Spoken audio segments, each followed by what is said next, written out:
This is Channel 253. Move to Tacoma! On this episode of Move to Tacoma. The high-level systemic problem that we have is an economic problem, right? And the housing functions within that economic system. We can fix components of that system to make it work better, but it will never be what it should be if we don't fix the overriding economic problem. Channel 253 is member-supported. I'm producer Doug Mackey, and I hope you will show your support by going to channel253.com/membership and join. Thank you. We're back. Move to Tacoma, move to Tacoma, move to Tacoma. You'll like it. Move to Tacoma, move to Tacoma, move to Tacoma.com. I'm Marguerite with Move to Tacoma, and I'm here today with Nicholas Carr. Welcome, Nicholas Carr. Thank you. I don't know what you do right now. You just got a new job. So what is your official title? All right. So my official new title right now is working for the Department of Commerce. Department of Commerce Washington State. For Washington State. Yes, and my title is the Housing Policy Strategic Advisor. Okay, cool. Yeah. Sounds very important. Before we start asking you about when you moved to Tacoma and why, I just want to say the reason I'm having Nick on is to talk about housing at the systemic level. I have as a real estate person, I experience housing at street level like most people, but you're coming at it from a completely different perspective. But before we get into that, when exactly did you move to Tacoma and why did you move here? Okay, so I moved officially to Tacoma in 2019. Okay.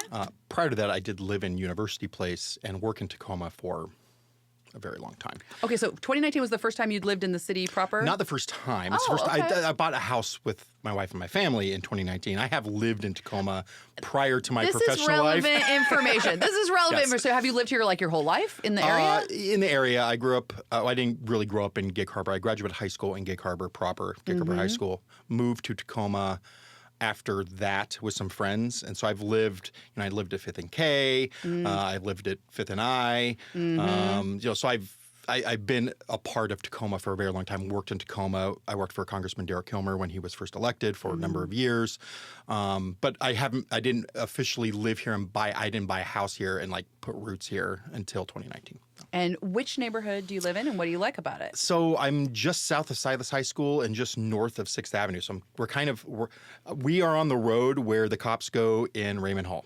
I see. Yeah. So it's I'm North on 9th Street, just past Orchard. Okay, wait, yeah. So it's North Tacoma, but it's kind of like the west side of North Tacoma. Yeah, it's kind of northwest Tacoma. West End. Yeah. Is that what they call it? Technically, I'm in the West End neighborhood. Okay. But it's right north of 6th Avenue and just west of Orchard. So I'm kind of in that little area, kind of pocked in behind where Goodwill is. And what do you like about it? The access. I mean, when I lived in University Place, it took fucking 20 minutes just to drive like out of University I'm Place. glad we can speak plainly because that is one thing that I mean, I love it once I get there, but it does take a little bit of an effort. And it made me fucking crazy. So we are right now very close to 6th Avenue, the freeway. Access to all of Tacoma from where I am is fantastic. Yeah. I also love that. What I don't love is that I don't have an alley. I'm addicted to alleys, and we moved to like the only place in our area that doesn't have an alley. I would say that is very unusual in your part of town. I love alleys, and we didn't get one. But it is also very nice. It's a nice little neighborhood to walk the dogs, and it's like I said, it's close to everything. When my son did not have a car yet and was riding his bike, it was a nice place he could go ride his bike out to areas and stuff like that. So I think generally what I like most about it is access to the things that I want, which are Proctor District, 6th Avenue, downtown. I mean, it's just a 5-minute drive anywhere I want to go. Or it's like that's a nice walk where I want to go. So. Well, and I imagine in your line of work, you probably have to go to Seattle a lot. You have to go to Olympia a lot. Is it pretty easy to get to those places from where you are? Yeah, you just pop right on, 16 to I-5, whatever I need. Very easy. Yeah. Okay, cool. All right. Well, I'm not even sure where to. Okay, so what do you do in your job? What is that job? That's a really good question. Yeah. If I knew exactly what I was doing, I would tell you. What I think I'm going to be doing is implementing or helping to implement temporarily. We don't have to get into the logistics of this, but I am at a temporary position at Commerce now before I am to move on to other things of my choosing. And so there will be an executive order. I have seen it. I cannot divulge what is on it, but it is essentially and that executive order comes from the governor. Is that right? Okay. That is essentially going to be implementing in some shape or form a strategy to form an independent housing agency in the state of Washington. Currently, that we don't have a housing agency. Like we have the Department of Commerce, we have Department of Ecology, right? We have Department so we'd of have a Department Social and Health of Services. Housing. We would have a Department of Housing. Yes. Oh. Right now, housing is functionally administered through a division within the Department of Commerce. Okay. So this would effectively create some sort of pathway to a Department of Housing. Yes. And I am to help facilitate that work once the executive order is finalized into and through the next legislative session. And why do we need a Department of Housing? Well, that's... do we or don't we? I actually do think we do. Long term. Oh, I hope so, because you're the one that's bringing it. Yes. You're a midwife in this, baby. I think there was a better way to go about this. I don't think with our current budget situation that we really should have prioritized just doing a standalone Department of Housing out of thin air. I think there was better ways to go about it, but that's neither here nor there. I mean, it's happening now. Long term, I think it's definitely necessary because we need to be able to prioritize housing as an important, component of a public sphere, right? Of something that we think is due the respect, the money, and the focus of a public infrastructure project, right? And so we currently don't. And currently, the way that we've set it up is more of a grant-making agency rather than an agency or a division that actually functionally does housing itself. It kind of just pushes money to other people to do it. Yeah, and when you say does housing, that you don't mean like socialized housing, do you? You don't mean like the government building the housing. Not necessarily. That's, okay. Not necessarily. What do you mean? What I do mean, though, is that the government should have more accountability and more responsibility and more incentive to actually promote things that produce housing, right? So currently, we've been pretty standoffish outside of the last couple of years, right? So starting basically in 2021, maybe 2019, the legislature has been doing more and more, right? So the big signature stuff that we could talk about is, middle housing, right? Basically creating a system where you cannot have only single family zones, right? Throughout the state of Washington. Right. That's been a massive change in the last 5 years. Huge. It's huge, and it was the right one. It was a very good deal. The other one is, things like no parking minimums, right? So last year, Senator Bateman pushed the parking bill and we got it passed, which is basically just saying like cities cannot require a minimum amount of parking. So you could build an apartment complex with no parking? Depends. That's not necessarily true. I mean, so it's only cities, I think, of 30,000 or more, 30,000 population or more, because smaller cities have less resources. Right. And also, but in Tacoma, you could have an apartment building that's like designed for commuters, close to transit kind of thing. Totally. And a lot of the bigger cities had already implemented some of that stuff, right? Yeah. They've already said like you're not required through your permitting process to provide parking if you're, roughly a block from a major bus station or train station or something like that. Okay, but all of this leadership has been coming from the Department of Commerce before. No. I don't want to disparage Department of Commerce in any shape or form. They have very, very smart people there. They're doing very technically good, smart things. But the mandate of the Department of Commerce has never been build housing. It's always been push money to people who build housing. So it's a subtle difference, but it's a very important difference. And so like what the envisioned Department of Housing would do is not only support low-income or affordable housing projects through subsidy, which is currently basically what we do. Right. So you're not saying that the state of Washington is going to build affordable housing. No. You're saying the state of Washington is going to help department. There will not be a new implementation of public housing where the state of Washington owns housing units. No. They may own covenants, right, that say like you can build here and we'll give you some money, but you have to maintain affordability for X number of years, something like that. But there's a number of, this is actually where we expand and where housing actually is, right? It's a system. It's not just buildings, right? Yeah. So how do you make it so we have more housing? Because obviously we need more housing. You've seen the projections. We're going to have a ton of people coming here. We already have more people than have access to housing they can afford. Yeah. How can you actually move the needle on Well, I'm that? glad you asked that, Marguerite. It's the reason you're here. So please answer the question. So the way that I think about this, and this is how we talked a little bit about this. I don't know if we're recording or not yet, but we'll go into it. We're recording. Well, we are now. Oh, but yeah. Previously, we were talking about. I wasn't sure if we're recording yet, but basically, housing is an ecosystem. So the way I would talk to people about, like people who are, you're a realtor and you just basically front door. There's a house. We sell it to you. Now you have a home, right? Yep.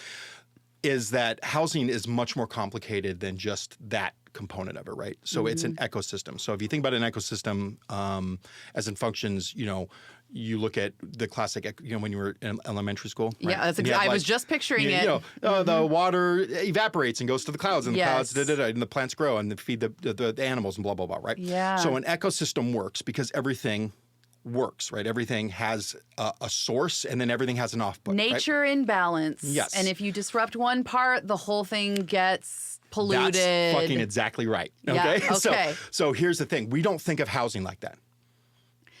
This is the first time I've thought of housing like that. Okay. So I've been thinking about housing as an ecosystem for a really long time, which is why I got the job with the governor that I got. I should note, I used to work for the governor. Oh, that's right. Yeah. And now you I don't. no longer work for the governor. We don't have to get into details about that. There's some philosophical differences. Ask him if you see him around town. I can create a whole slew of drama here on this podcast if I want to. Let's not. But let's not do that. Suffice to say, I'm no longer with the governor's office. It has nothing to do with my expertise or my ideas around housing. I'll put it Certainly that way. not. Okay. So an ecosystem of housing is basically identifying the various components that housing requires to make it work, right? That the system requires to be functional. Mm-hmm. And so, I'm going to disparage Democrats a little bit here. I am a Democrat, and I'll be completely honest, right? But Okay. I'm also a Democrat who likes to fucking poke at Democrats because we're weak and stupid half the time. We can abide a little Democrat slander on the Move to Tacoma podcast. So we have this idea that if we put more money at something, it's better shit, more money, better shit. That's not always true. That's almost never true, actually.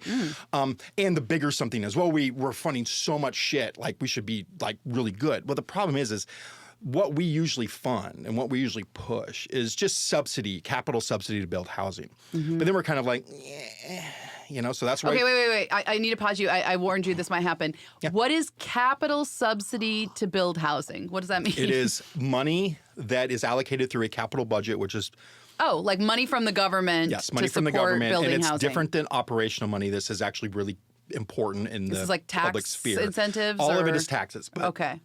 There's two kinds of money. I mean, there's more. We're going to go real high level. We can keep it basic today. There's capital money. There's operating money. Right? Okay. Operating money is ongoing money because it's operating. Means that you have to basically say we're going to fund this for Every multiple year. years Yeah. because otherwise it's not operating. And then there's capital money. People love capital money because you fund it once and you got to cut a ribbon and then it's fucking done.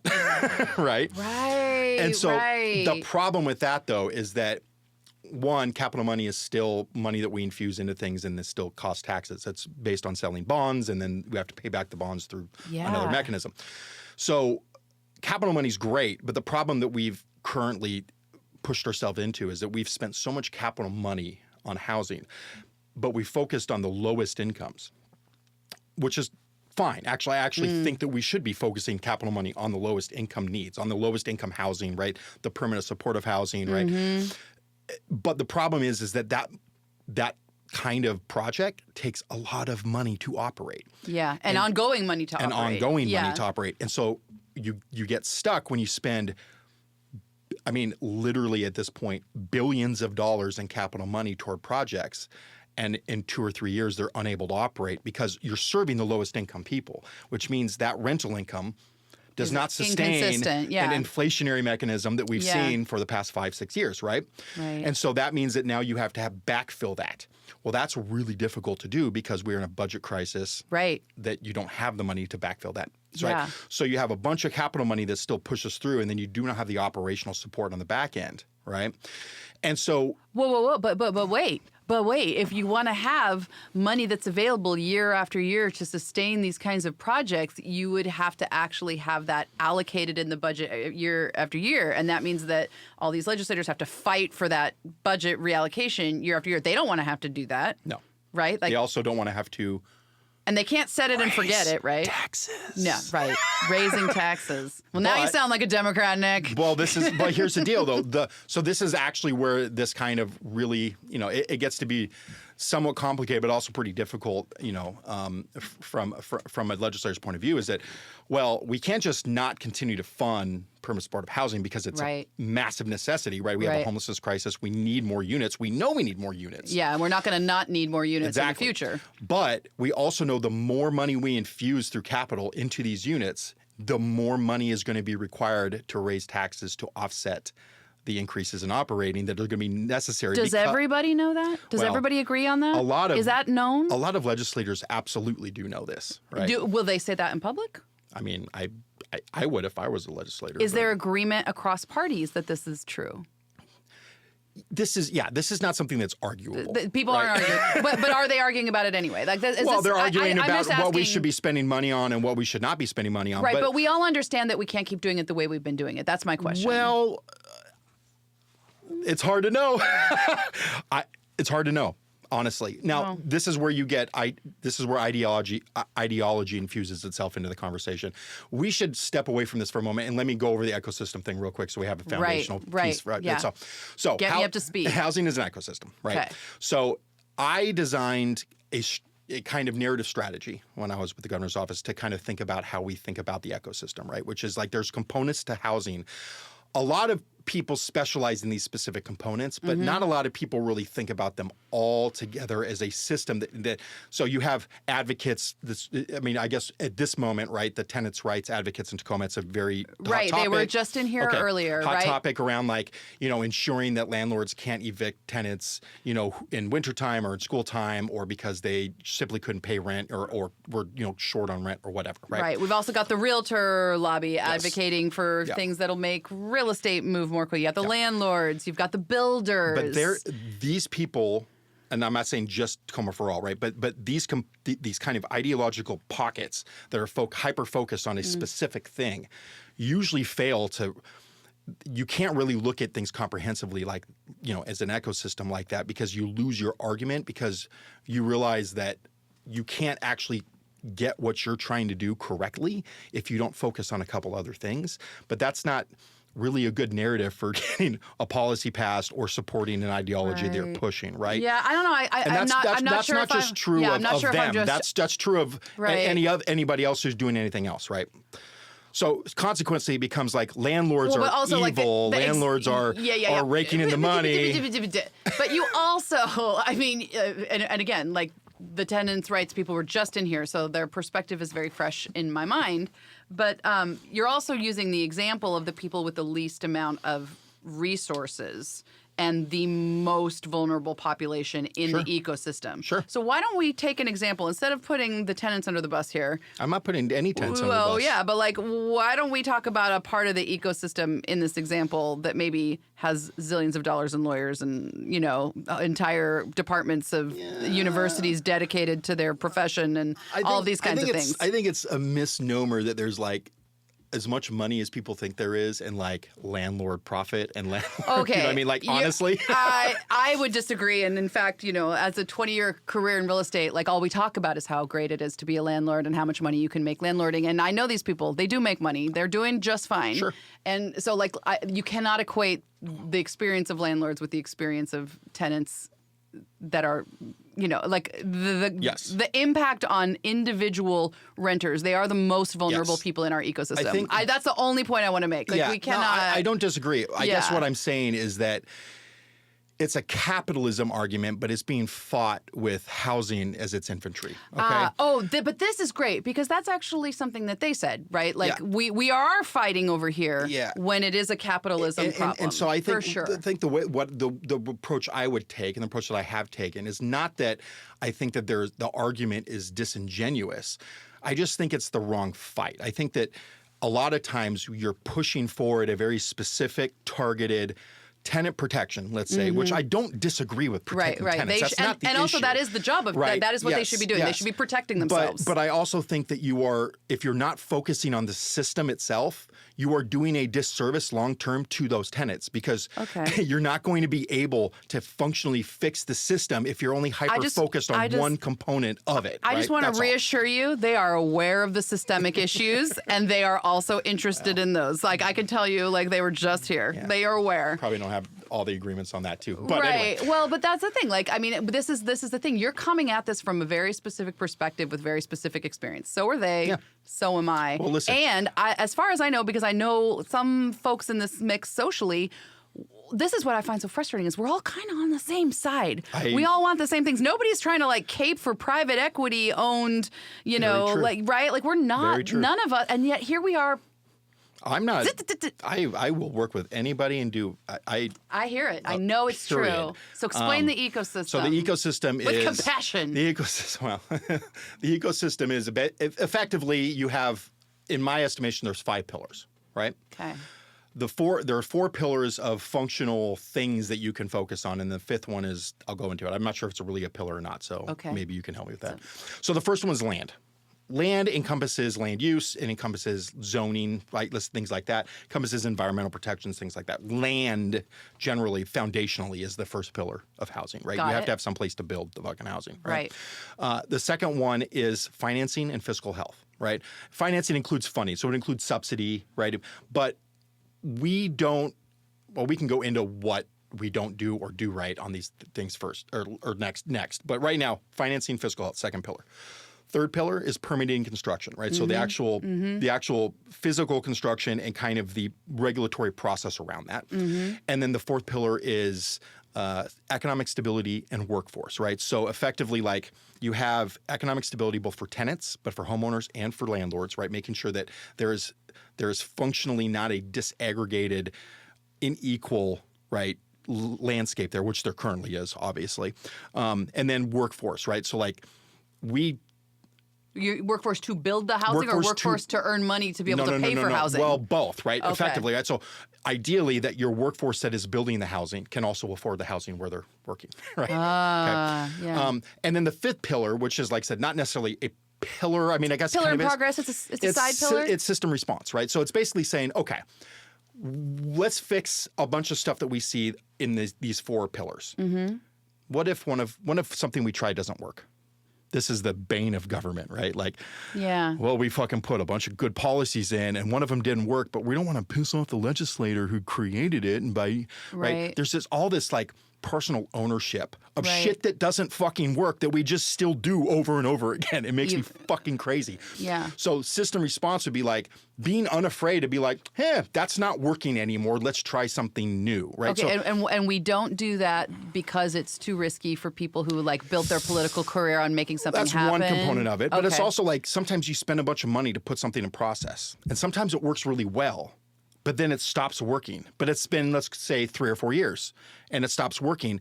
And everybody's kind of like, well, should we just like leave it in place even if it's not working as well? Or should we try something new? But then everybody starts to get in their heads. Well, it's a lot of work, and it's like, we got to negotiate, and this person might be angry, and this person that created it really likes it still. And so one example I'll put forward of this is kind of in the middle, right? So it's the document recording fee, right? So we put in place document recording fee, which is basically it's a number of fees that go onto documents that are recorded for real estate transactions, right? So this funds currently the Covenant Homeownership program. It funds the homelessness programs. It does it funds the landlord mitigation program. It funds a couple other things. Anyway, so it funds these things. These things have a set number of like a number that they have to meet to actually make them viable, right? The problem is that it's tagged to real estate transactions. So when real estate transactions go down... By the way, real estate transactions have gone down. We've gone down like 40%. So guess what? The funding has gone down. And just to clarify, the prices of the homes haven't gone down. You didn't miss anything. The number of total transactions were down 40% since 2021. So mainly because of interest rates going up. That means that funding comes down. It's not to say that that version of a tax, which it is. I mean, it's a fee, but it's a tax. Let's be honest, right? Yeah. So that it didn't work when the real estate market was booming, right? Yeah. And there was a lot of transactions. But when there's 40% fewer transactions, there's 40% fewer. And now it's going to level. It'll probably go up maybe a little bit, but at some point it'll level out where it's just not going to be at like those peak, like Every 0% interest rate shit after COVID, right? Right. And so that kind of thing, we need to look at it and go, well, shit, rather than just backfilling from the general fund and destroying the operational budget for those needs, let's actually, I don't know, think about another way to fund these that is more sustainable, right? Have you heard of any new sustainable options for those sources? New taxes? Well, no, just anything, like New ideas for getting tax it's money? very hard to do because Nobody wants to pay. nobody wants to do it, right? And so that's kind of what I mean. Is like you have this system response mechanism. Well, and the real estate lobby fought that fee. I mean, most of the time we don't want Obviously. we don't want increases in fee costs. And again, nobody wants that, right? So this Yeah. actually comes back to this ideological perspective, which is like, I am 100% on board with like saying, no, we need to change to an income tax model where the richest in our state pay their fucking fair share, and we don't listen to them. Oh, we're going to leave the state. Fuck off. Go. Like. Okay, You know first what I mean? of all, I want to say right now, this is the most swears that have ever happened on this podcast in the history of time. I was not Okay, expecting it. listen, no, this I'm is not not even chastising fair. you. This is I can put an I explicit told warning. you ahead No, it's that this was going to be. But also, I didn't know that we were calling for an income tax today. This is explosive. But this is Okay. nothing new. I mean, I think it. Listen, if we went to Idaho's tax structure, if we went to the state of Idaho's tax system, we would have billions in revenue. Every year, billions more in revenue every year. Okay, so as many people know, I moved to Oregon for a little while and then moved back to Tacoma. And so I have paid income tax for a while, and while not paying sales tax. So, like, if we were to have a sales tax and an income tax, ooh, that's gonna feel like a pinch. Also, does everybody have to pay the income tax, or is it just the rich people that have to pay the income tax? Because I can just hear my Republican parents right now saying, "Oh, it starts with the rich people, but then they're gonna tax everybody." What is your plan, Nick? What's happening? Listen. Look, I can tell you that I have a plan because I do, but nobody's listening to my plan. So nobody is matter. running for office saying, "Guess what, everybody? We're going to have an income tax." So we're not going to get an income tax. Other than my point is that, again, the system that we have built for housing can work currently if it's fixed the way, in my opinion, the way I think we could fix it. I think we can make it work. Just more Idaho. No, not necessarily. It can work within the current tax system if we do the right things. But my point is that if you're hyper-focused on one specific piece of that system, and that specific piece is simply subsidizing or preventing landlords or preventing housing providers who currently have to work within the system that we have. I always feel triggered when someone calls them a housing provider. Housing Nick. provider. I know, oh my God. Listen, that's just such a trigger for me. That's why I just use, call a thing that's a why I use thing. that's why I use both. You don't want to lord over the land. I use Don't both. lord over the landlord land. and housing provider. They're the same thing. Okay. Sorry, I didn't mean to interrupt you. Please say it again. No. My point is that we just need to, if we want to focus on the economic well-being of low-income tenants, which I think we all do, the way to do that is to change the systemic tax structure, to change the actual system itself. Tagging housing as the solution to that problem is maybe good in the short term. In the long term, it will hurt tenants. Because the system that landlords have to function under does not change because you're changing the system that tenants have to function. Does that make sense? The landlords are... I'm not tracking. Landlords and landlords, housing providers, I'd say, like Tacoma Housing Authority or nonprofits, housing providers, right? Because they don't have like a profit motive other than trying to sustain the buildings that they run, have, right? yeah. Landlords, maybe just the private market landlords, okay? But they all let's make that distinction. But they still all have to function within the system that we have. I understand. Right? You can't carve out something specific for tenants and then maintain the system for landlords and housing providers. I understand what you're saying, That's and all I'm saying. I don't even necessarily wholeheartedly disagree with what you're saying, but what the heat and the passion that you have, and what we're talking about is the most like Tacoma for All, for example, or the tenant organizing that's happening in Tacoma, which has been historic and incredible, and is setting the standard and inspiring tenants across the country. Like the heat the heat should not be for them. What they are doing is they are treating the symptom. They have no power to impact the disease. You want you take the landlords, take the realtors, take the people who actually have power and finances and lawyers and entire associations. Save your heat for them. Like tenants are literally like they're supposed to like moderate. What are they supposed to be moderating and doing? You just have a lot of heat for tenant policy. I disagree wholeheartedly. I think absolutely tenants and the tenant representatives in Tacoma for All have absolutely the ability to push for a more high level structural change. Absolutely do. No. Of course they have the ability, but what I'm saying is the heat. I'm just saying, especially in progressive circles, the heat. There's no heat. There's so much heat. It's just Nick. not going to work. Right. Well, that's your belief, but what I'm saying it's going to be proven out. I promise. It's just not going to work. What I'm saying is. Like it's going to increase. It's going to increase evictions. They will increase evictions. Okay, cool. Okay, I can see that. Hold on. Let's go to break. Truth. Let's go to break, and we'll come back with evictions. This is Eric Hanberg with Channel 253. I'm Doug Mackey. And Doug Mackey asked to keep this short. So here it is. $4 a month, $40 a year, supports Channel 253. Go to channel253.com/membership. More so, we'd like to thank our members, especially our long-time members. Now it's too long. Move to Tacoma. And we're back. Yeah, we are. With Nick talking about housing ecosystems, talking about everybody has a role to play, and we all need to play nicely and be responsible. And we all just have different ideas about how everybody is supposed to be operating. I'm just saying, like, when we're talking about people who have the resources, the time, to even the luxury to think about this. And you're talking about these organizations and their policies, but I'm also just talking about tenants in general, right? Like these are the people with the least amount of power and the least amount of resources within this entire system that are most impacted by it, the ones that will become homeless. It's not that they move down a rung, they're off the ladder, right? So I just think that there's a certain amount of respect and I don't know. Like, I'm just not going to yell at people for being freaked out and doing anything that they want to do to try to protect themselves in that situation. That's all I'm saying. Yeah. No, I don't think you're wrong. I don't think you think I'm wrong either. I'm not casting moral dispersion on people. Okay, like if somebody looks at their situation and knows, listen, I don't have to pay rent and I won't get evicted because I need to pay for this thing instead. Like. People do what they need to do. Like, I have no problem with that. That's fine. But when the system itself is set up to rely on rental accrue to pay for operational and maintenance of the building. Yeah. No, I know where you're coming from here. Like, there is, and you tell people they don't have to pay. Humans are humans. They will make decisions. I don't know. And so this is my point. That is a piece of a system that you are taking away that relies on it to function.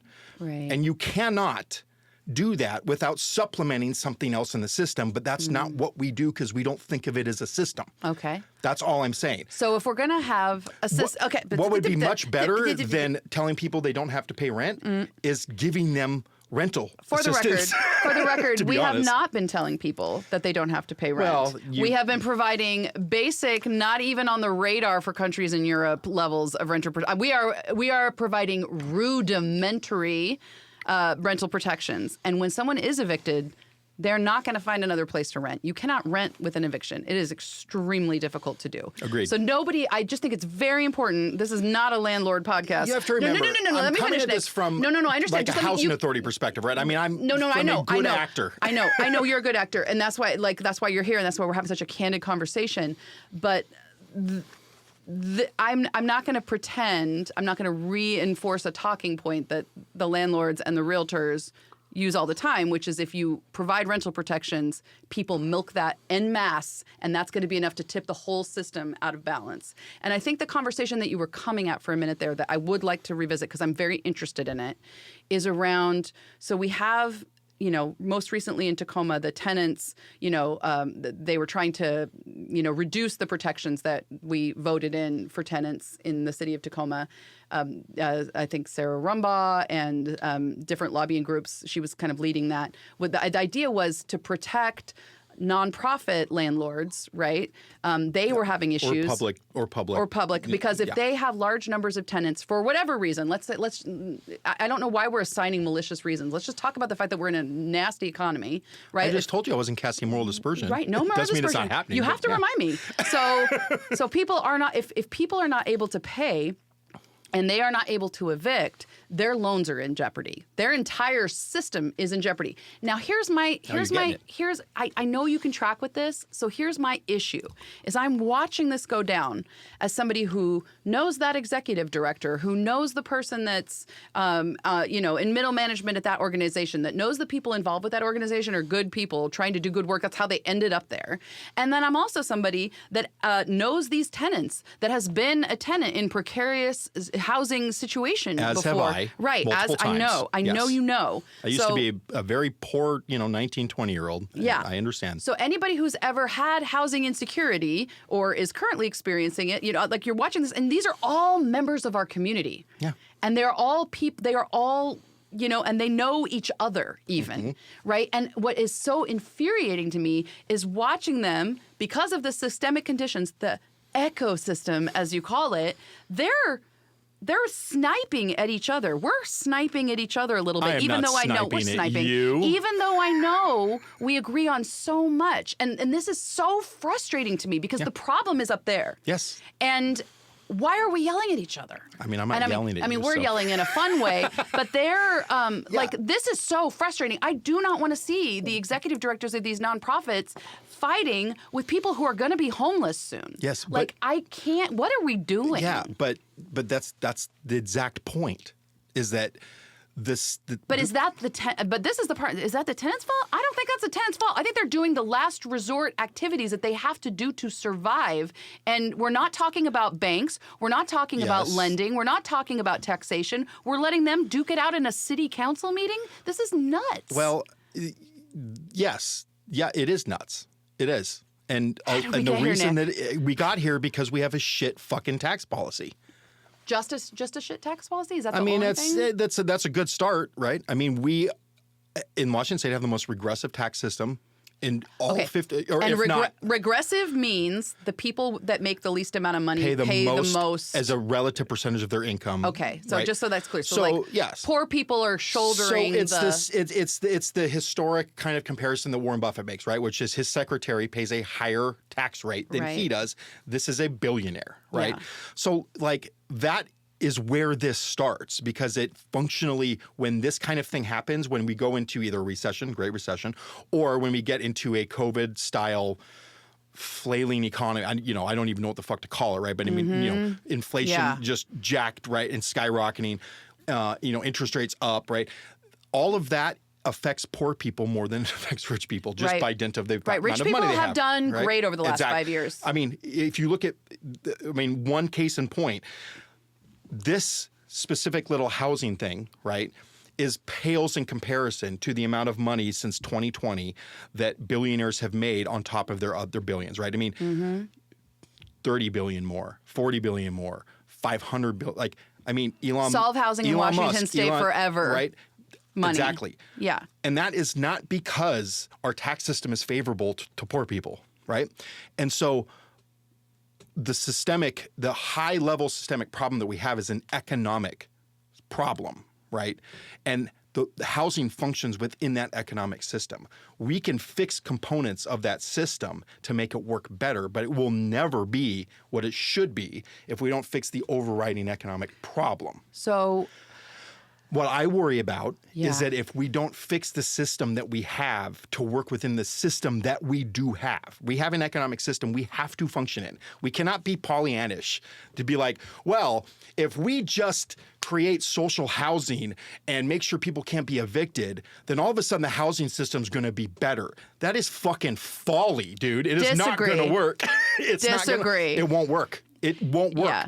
It won't work, not without the tax system, not with the economic system being equalized. It will not function correctly. It does feel like the beginning of the conversation even, because where can we unite? Where can we align? And I don't know, this is the part, because it seems that we have people who are insulated from paying their fair share. I know there are people listening that would not think a billionaire needs to pay a fair share, but like that's what I would call it, right? If we're talking about taxing wealth in various forms and not taxing work the way that we've been taxing work, yes. right? Yes. Okay, so that's the conversation. Why do we have to talk about the tenants at all right now? Because, I mean, what is even the impact of what they're doing compared to what the impact of all of us turning ourselves No. There's towards... a massive impact to not paying rent, especially in a subsidized... Okay, I think we already established in a that nobody is not paying rent. Nobody is not paying rent on purpose. That's debatable, honestly. I think, and even if a few people are within the ecosystem you're describing, it's a drop. You know, they're frightened of it, and they should be frightened of it because it's the only power they have is to withhold. It's the only power any of us have in the United States, and we've been so conditioned. So this is the difference between the landlords and the housing providers, right? I come at this looking at it from the housing perspective, right? From housing authority, from a nonprofit houser that's a subsidized houser, right? Tenants are income qualified to live there, and still do not pay rent. Right. In certain, we're not, but we've been saying tenant, I'm not speaking about just that slice of tenants. There are a lot of tenants. There are a lot of low income. Not everybody's in the circumstance you're describing. Yes, but my point is that the subsidy provided by the state or by public entities goes to those affordable housing providers. If those affordable housing providers do not get the rent that they need, that just puts all of it back. Right. So what we have on the inequitable tax system to support further infusion of that subsidy is a nonprofit industrial complex that was designed to step in while people that make a ton of money don't pay their share, so they get to make tax deductible donations to systems that then plug the gaps as best they can, and in this economy, in this climate, do not do anything. So what we have is a business model that doesn't work. Yeah. And that's not the tenant's problem. It's not any of the tenant's problem. Well, but this is the thing. It is at the end of the day. Well, they're the ones that are experiencing the consequences. Yes, that's my point. Right, but we have a broken business model. Yes. We have a broken tax model, but that's not why are we looking to them at all? I'm not looking to them. I'm looking to fix the system itself. The reason what I'm explaining is that focusing. It's just that there is this idea that focusing solely on that component of it is going to somehow fix the problem, and it's not. If I haven't made this clear, I also don't believe it's enough. But I think they should not take their feet off the gas at all, because it's the only thing that's getting any kind of respect and attention from all of us, the various well-funded lobbying groups, from real estate, from landlords, from land ownership, from housing, environment. I don't disagree with that. They are the most vulnerable piece of this pie. I don't disagree with that, but I also think that you just have to you have to functionally understand too, though, that that's fine, and that I agree with you. Okay, but we still have to fix the system within the system that we're in.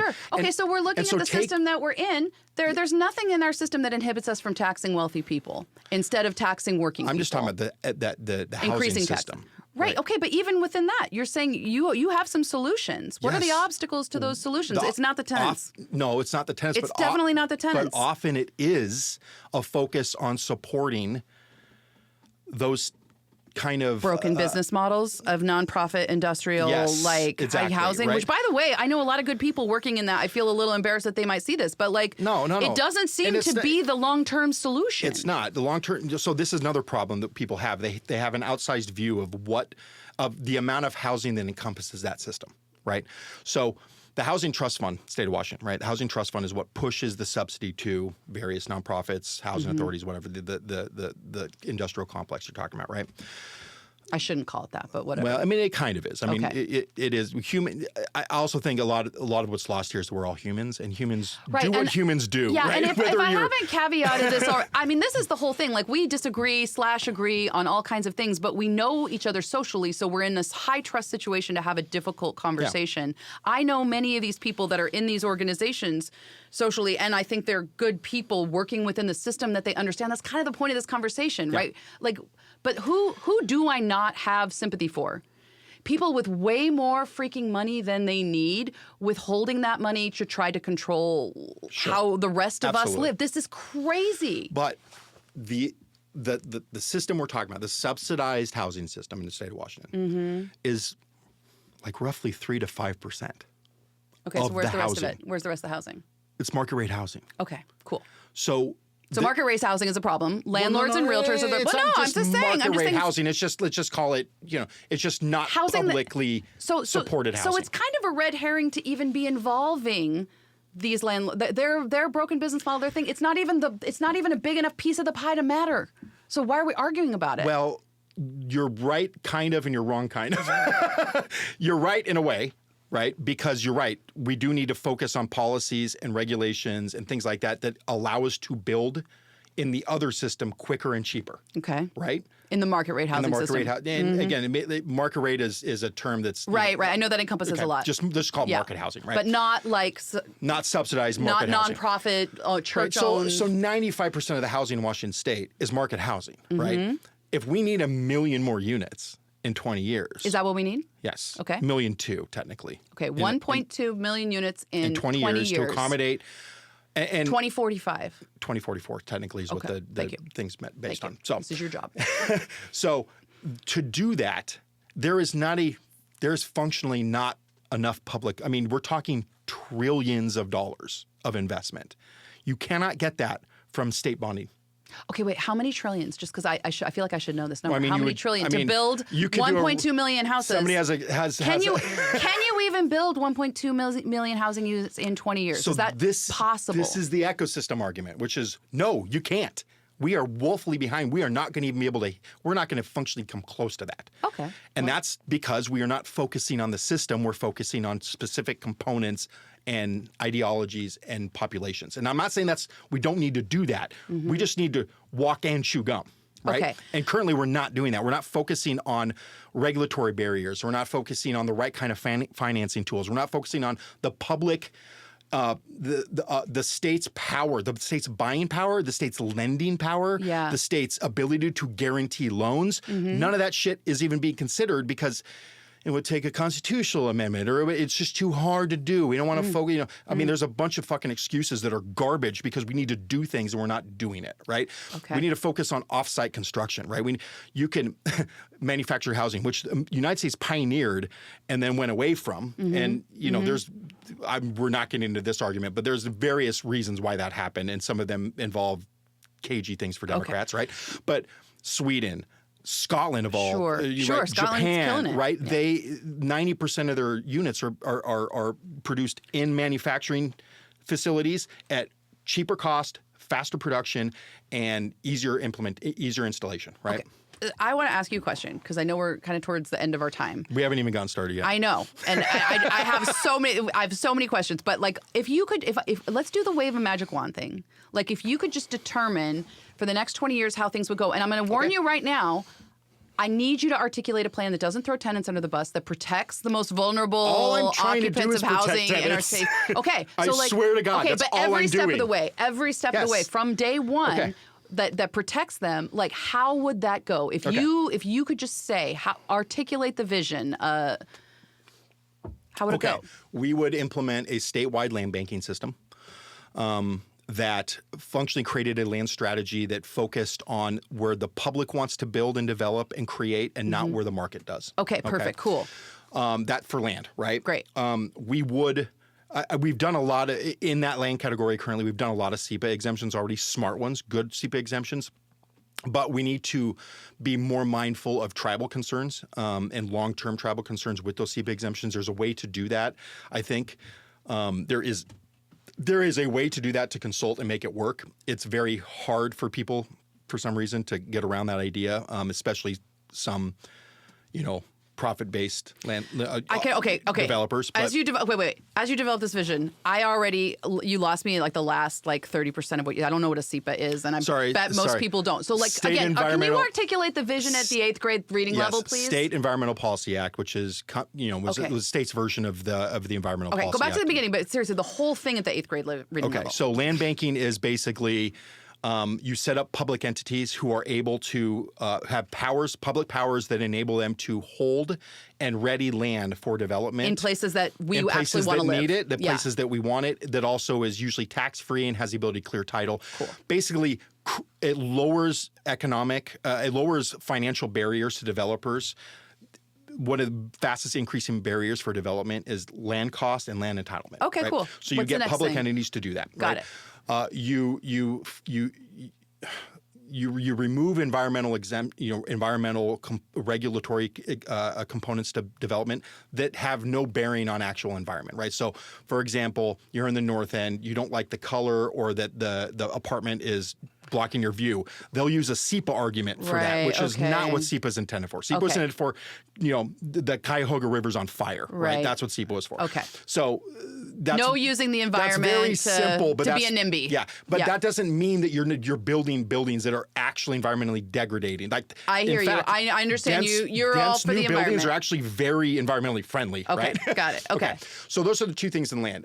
In financing, we would create lending systems at the state level that when the market was not functioning, you could go to the state for a loan, a revolving loan that allows you to functionally create housing at a cheaper level. So what you talked about, rents rising, blah, blah, blah, right? A lot of if you have a really good-hearted, there's a number of market landlords who are good landlords or good developers and they want to do good. They have to meet a debt service. They don't have a choice, right? Based on the loans they took out to build and whatever, right? If you're able to beat the market on that using public lending, that becomes a really great tool So to ensuring cheap financing for good landlords. Yes. We got to keep this at the 8th grade reading level. Cheap financing, okay. Cheap financing for good landlords. You should hire me. Cheap financing for good landlords. Okay. Also, loan guarantees are really, really beneficial. The federal government does this. The state government does not, again, because of constitutional issues. I don't buy that shit at all. I think we can do constitutional amendments. I think people are smart to figure it out. But it's a heavy lift for legislators who don't like to do it. Okay. In the permitting construction, right? So permitting, huge, right? Design review, streamlining permitting, putting AI in permitting would be a fucking game changer. This is not, let's be honest. Okay, so this is not bad AI. This is no, not. No, I understand. I understand the distinction. Data That's center AI. It's a rabbit hole we don't have to go down. But you're saying streamlining permitting processes so that it's easier for builders, developers to get stuff done, easier for staff. Everybody's having an easier time. 70% of permit staff in most cities are spending their time on the phones, answering questions that a chatbot could fucking answer in 30 seconds. Okay, cool. So we're streamlining. Yes. And then the big construction thing, right, is offsite, right?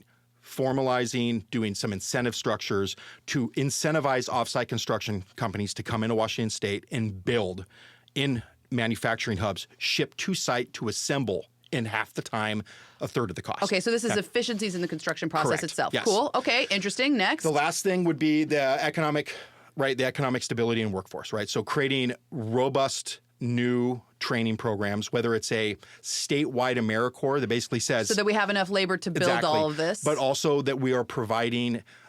so this comes back to the tenant piece, right? Which is if tenants don't have the money for their rent and they have a full-time job or a part-time job or they're disabled or whatever, it is 100% cheaper to just supply them with that rental subsidy than it is to either evict them and fund something on the back end or to let the process play out.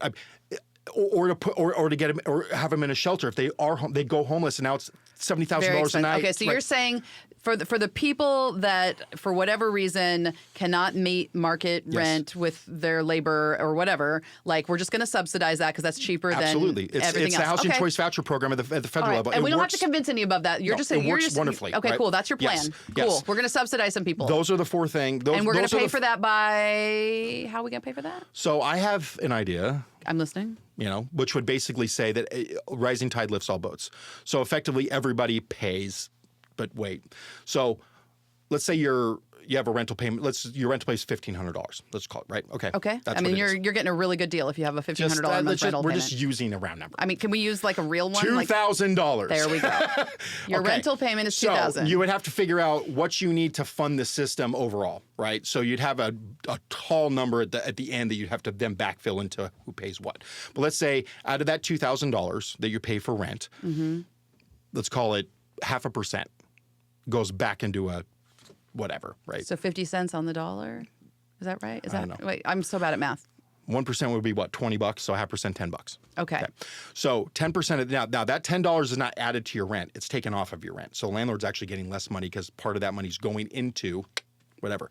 Then the landlord has a matching amount that they have to pay, right? And it matches that. So every month on my $2,000 a month rent, $10 of that is going into a fund. Siphoned off into a fund. And $10 from the landlord is going into a fund. Yes, or maybe even it's more. Maybe it's 15 for the landlord. Okay, cool. Now now that's tagged. So now the landlord every month. Yeah, the landlord has no incentive to raise the rent for that. They have incentive to raise rent for other things, but not on that, because if they raise it, let's say they say, okay, we're going to raise the rent to pay for that thing, for the fee, because they're not getting that $10 per tenant, right? Let's say whatever that they just have to increase. They'd have to increase their match, right? So there's no incentive to do that. You just siphon it, and then there's a small property tax for homeowners, right? Okay.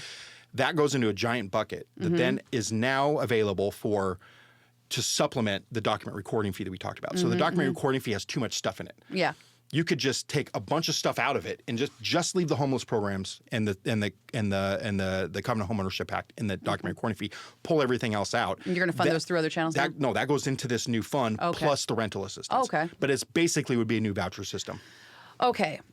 That's one idea. I mean, there's a number of other ways you could do it. I kind of don't love it because, like, what about the billionaires, man? Okay, so here's the problem. Don't you tell me they don't have the money. No, that is not the problem at all. The problem is getting something passed through the legislature.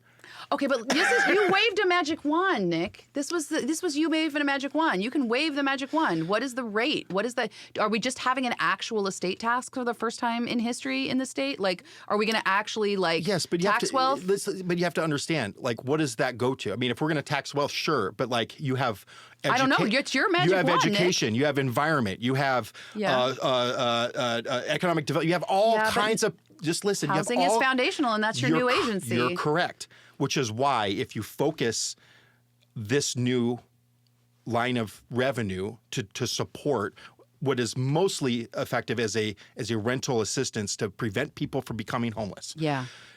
Then tagging it to the actual housing ecosystem itself makes sense, because you get business buy-in, you get landlord buy-in. I see. Okay, because if you do it in that way, now you have business and landlords who don't want to see anybody on the street any more than anybody else does. Nobody does. Okay?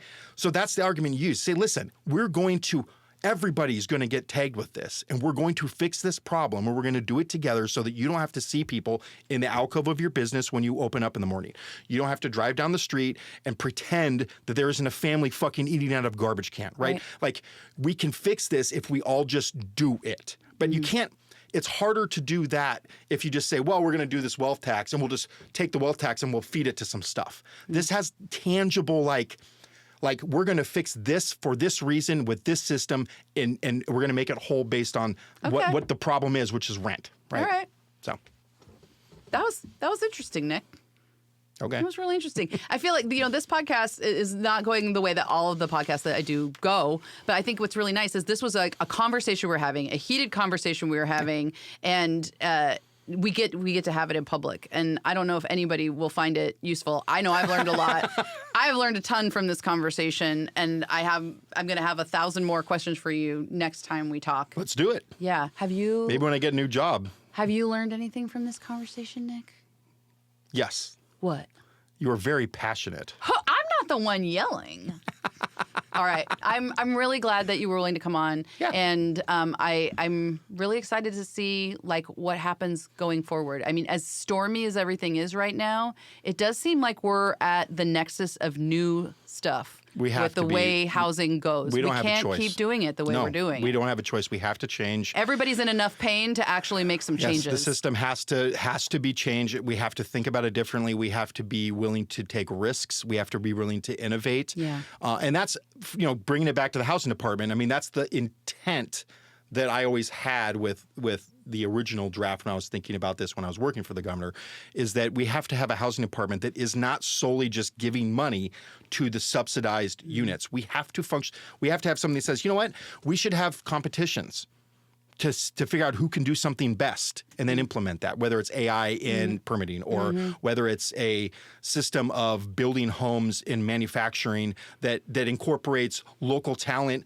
training, and can functionally be I mean, the way that we could do this, right, is the way that America typically does, which is like we have 3 big fucking manufacturing hubs in the state of Washington, and they pound out all the new fucking housing, right? And they start to take over the market because it's cheaper, it's faster, whatever. But we could also do it differently. We could say, we could put one of these in each region. Functionally, we could have 30 of these, and we could have a manufactured housing plant that is doing offsite construction and training the next generation in not only AI, but CAD engineering and whatever. And it can serve Grace Harbor County, right? And so now you have a hub in Grace Harbor County using Grace Harbor County wood, right? Using timber from that area, employing labor from that area, training people at Grace Harbor College, right? Yeah, and now they have a port that they can ship this out to other countries. Like we can think about this in a way that makes fucking sense, right? I sense the frustration of a man who's been working in government for a while. I've been trying this for so long. Yeah. So anyway, so I am very passionate about this.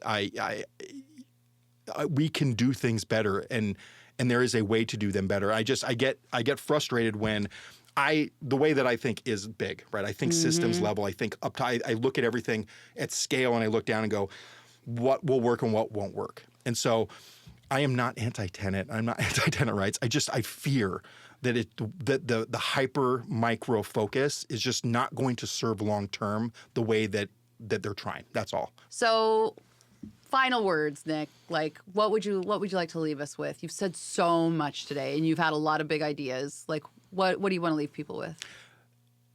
That we have the ability to fix this problem. We can fix the housing system. We can make it work for everybody. We can functionally, whether it's within the system that we currently have, we talked a lot about the kind of the economic system and its limitations, but the system that we have right now is the system that we have. We're not going to be a socialist state in 3 years. It's just not going to be. It's not the case. It's just not going to happen. We are still going to be functioning within the capitalist system, and the housing system is going to function within that. We can make it work. It is not wonderful for ideologues, right? Myself included. I'm not like a lover of capitalism, right? Right. But I am functionally looking at a system that we have to make work within that system. So right? You're saying for now, while we are in the system that we are in, progress can be made, and it might not look like what people think it needs to look like. And to a certain extent, it may be the only way that progress can be made, right? Because we haven't even gone into costs. The cost of a affordable unit to produce in Washington State in the areas that we need it, which is, let's just say Everett, right? Seattle, Tacoma. Very expensive. It's like $750,000 per unit just to build. Yeah. We're talking about multifamily apartment units. Yeah. That is unsustainable. Right. It is unsustainable. The market can do it much cheaper. So if we're just looking at it from what do we have from a tax base, what do we have from a subsidy amount, and what do we have as in the market, they can build it at half the cost, if not less. All right. So we have to find a way to continue to subsidize and build those units for the lowest income that we can. We have to find a way to lower the cost substantially through all the mechanisms I talked about, from land, financing, permanent construction, economic stability. We lower the cost, and we lower the cost curve long term with new technology and new deregulatory actions. I should say regulatory relief actions, right? We're not deregulating. We're just trying to find smart ways to reduce barriers. You can get that cost down enough that you should be able to build affordably and house affordably without subsidy for the majority of Washingtonians. All right. Nicholas Carr. Thank you. What's your job title again? Housing Policy Strategic Advisor at the Department of Commerce in the Housing Division Housing Policy Strategic Initiatives Unit. Thank you for coming and sharing all of your knowledge with us today. I appreciate it. Thank you for hosting me in my first podcast. I'm very excited. You killed it. You killed it. Well, Most swears in any Move to Tacoma episode. That's the one I was looking for. You get the trophy. Thanks, Nick. If you like this podcast, check out movetotacoma.com. Movetotacoma.com is a neighborhood guide, blog, and podcast to help people in Tacoma, Pierce County, and beyond find their place in the city of destiny. More information at movetotacoma.com. Move to Tacoma is part of the Channel 253 podcast network. Check out these other shows: Nerd Farmer, Interchangeable White Ladies, Citizen Tacoma, Crossing Division, Grit and Grain, What Say You, and Kitchen 253. This is Channel 253.